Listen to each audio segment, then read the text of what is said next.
My name is Henry Collins. I was 26 years old when this happened. At the time, I worked the night shift for a sheriff's department in a quiet county I won't name. The kind of place people describe as safe. Tree-lined neighborhoods, porch lights left on all night. Crime rates low enough that most of our calls involved noise complaints, late-night arguments, or drunk college kids who'd wandered home to the wrong address. I'd been on the force for 2 years, long enough to stop being nervous on routine calls. Not long enough to be numb. Night shift does something to your mind. The world feels thinner after midnight. Like the rules loosen.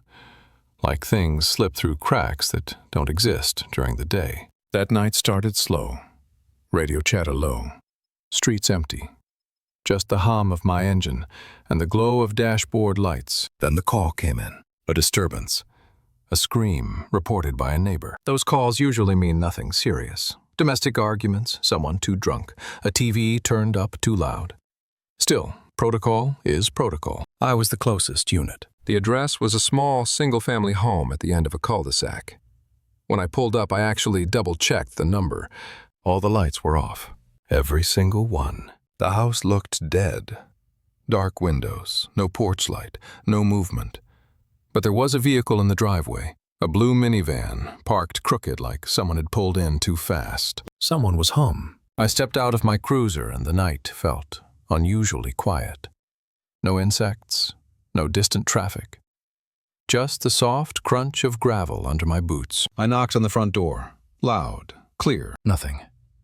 As I stepped back, I noticed a man standing on his porch across the street. Older, nervous. He waved me over. He told me he was the one who called it in. He said he'd heard a scream. Not yelling, not arguing. A scream that sounded like someone dying. He told me the woman who lived there stayed alone most of the time, though her boyfriend came by occasionally. That detail tightened something in my chest. I tried the doorknob. Locked. I moved around the house, checking windows. All locked, except one. The window in the backyard was slid open just enough for someone to climb through. That's when my instincts stopped whispering and started shouting. I radioed for backup. Then I climbed inside. The house smelled wrong. Not decay, not blood. Something metallic mixed with stale air.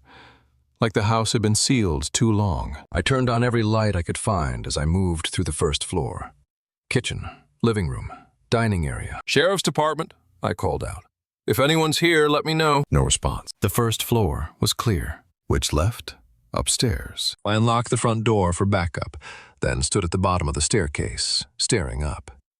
The carpeted steps absorbed sound, made the darkness feel heavier. I told myself not to wait. If someone was hurt, seconds mattered. Halfway up the stairs, I heard it. A creak. Subtle, controlled, someone shifting weight. I flicked on the hallway light at the top and called out again. 4 doors. All closed. I heard the sound again, this time unmistakable, from one of the bedrooms. I opened the door. The room was dim, lit only by the hallway light behind me. A woman lay in the bed beneath the covers, turned away. Relief washed over me for half a second. Then I saw the stains, dark, soaked through the sheets. I pulled the covers back. Blood. So much blood. She'd been stabbed multiple times, but she was still breathing, barely. I grabbed my radio, called it in, requested an ambulance, backup, everything. And then my mind caught up. That creaking sound made no sense. If she'd been lying there like this, someone had put her there. I scanned the room. Closet. I drew my weapon.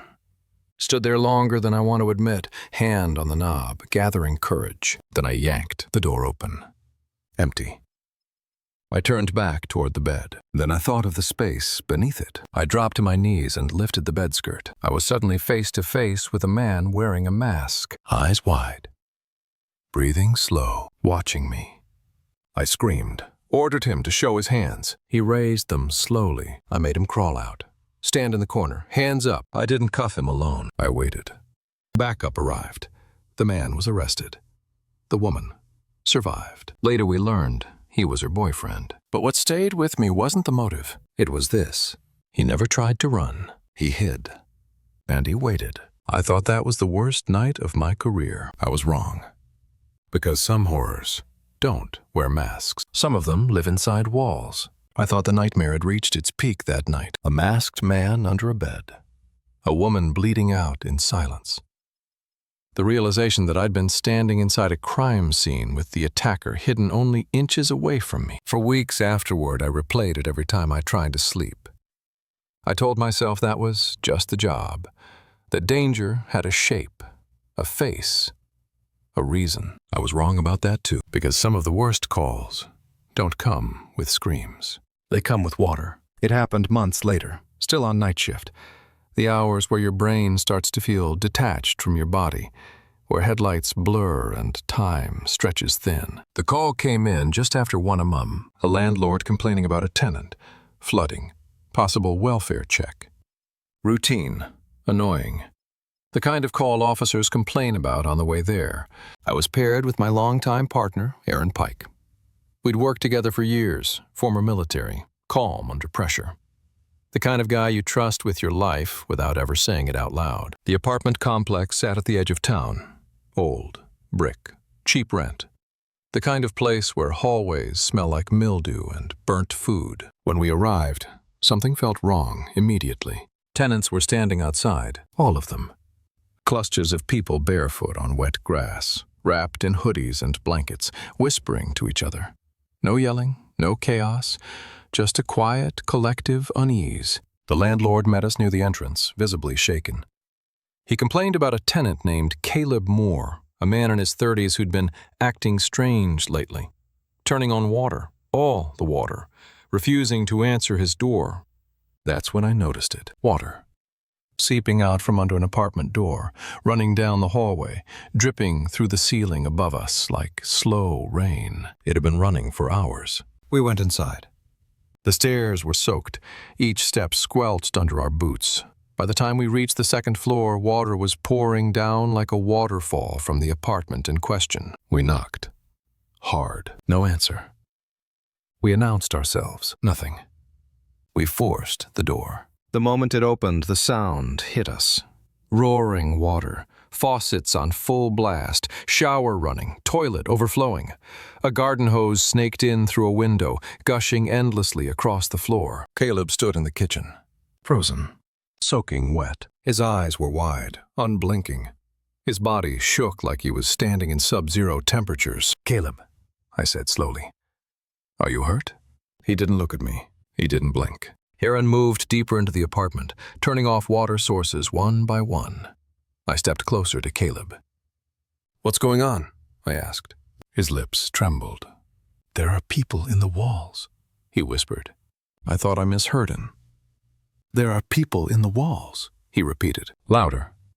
Again.